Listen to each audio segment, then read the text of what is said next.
Hello everyone. Kumni lang ahitan video kasip lo na hi. Tuni hi date 5 December hi ipini ham. Bharavat birthday to related ham hilo ham chu ka sai nom he. Date 5 December hi Bharava birthday na sa hi. Hichi jau thu hi in no less nei lo ho. GMFDI dem nom ho. Ajing ka nilha GMF dem dinga kigo ho redia umsa ho hicho in zo asai hibuwe an sep thu ji hiwe. It is clearly written that the birthday of Bhairava is in November that 12 kiti hin tu kumjong 2025 a jong he November that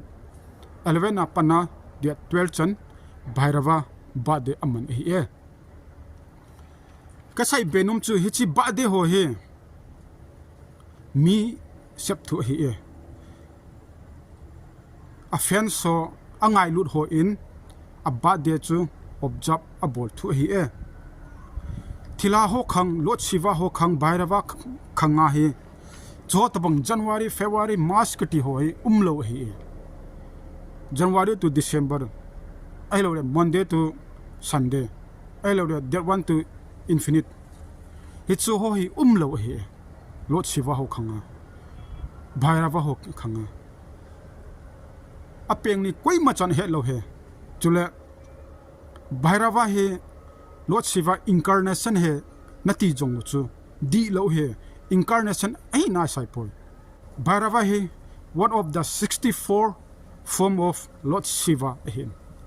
Lord Shiva in 64 form anayin hichila a Bhairava chu kha hi e le ka sai benum chu hi le GMF di adem hokoma request ko bolin tu a hi gal inai ve mai le ho to gal hi new hi pol alet na let he hichi ja hi chom khat chu kithip te di win lang